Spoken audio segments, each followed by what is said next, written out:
बिस्मिल्लाहिर्रहमानिर्रहीम। अस्सलामुअलैकुम।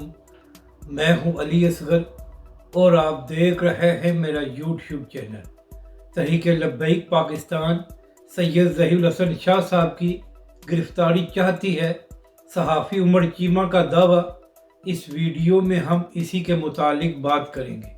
नाज़रीन करम, सुप्रीम कोर्ट और चीफ जस्टिस की जानब से जो मुतनाज़ा फ़ैसला आया है, तो उसके बाद तहरीक लब्बैक पाकिस्तान के नायब अमीर सैयद ज़हीउल हसन शाह साहब ने एक सख्त बयान दिया था काजी फायज़ा के हवाले से।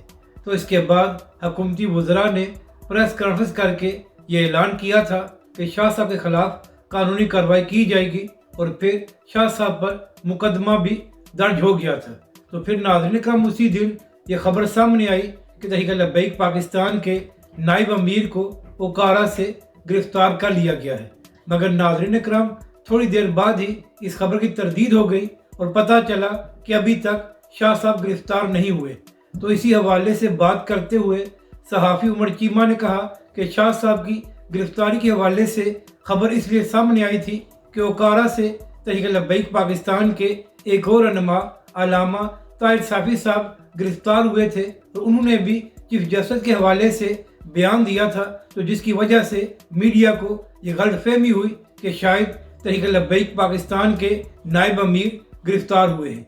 इसके बाद नाज़रीन कराम, सहाफ़ी उमर चीमा साहब ने यह भी दावा किया कि तहरीक लब्बैक पाकिस्तान के कुछ अरकान शूरा ये चाहते हैं कि तहरीक लब्बैक पाकिस्तान के नायब अमीर गिरफ़्तारी दे दें, मगर शाह साहब गिरफ़्तारी देने से कतरा रहे हैं। इसके बाद उमर चीमा साहब ने यह भी कहा कि कुछ ज़राए ये भी दावा कर रहे हैं कि तहरीक लब्बैक पाकिस्तान के नायब अमीर खैबर पख्तूनख्वा में चले गए हैं। और नाज़रीन कराम, उमर चीमा ने अपनी बातों से ये तासुर दिया कि जैसे सैयद ज़हीउल हसन शाह साहब गिरफ़्तारी देने से डर रहे हैं।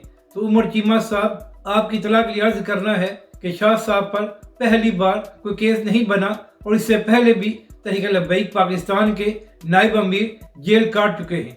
यहाँ तक कि नाज़रीन कराम, एक बार शाह साहब की ज़मानत भी हो गई थी, मगर उस वक्त तहरीक लब्बैक पाकिस्तान के बानी अल्लामा खादिम हुसैन रिज़वी अलैहिर्रहमा जेल में थे। तो शाह साहब ज़मानत होने के बावजूद जेल से बाहर नहीं आए थे, बल्कि कई महीने जेल में रहे थे ताकि बाबा जी का ख्याल रख सके। तो उमर चीमा साहब, शाह साहब गिरफ़्तारी देने से डरने वाले नहीं हैं, मगर वो हिकमत अमली की वजह से अभी तक सामने नहीं आए। जहाँ तक ये बात है कि तहरीक लब्बैक पाकिस्तान के कुछ अरकान शूरा शाह साहब की गिरफ़्तारी चाहते हैं, तो इस हवाले से तहरीक लब्बैक पाकिस्तान के ज़राए इस खबर की तस्दीक नहीं कर रहे। अगर आपको ये वीडियो अच्छी लगे तो इसे लाइक और शेयर ज़रूर करें और हमारे इस चैनल को भी सब्सक्राइब करें।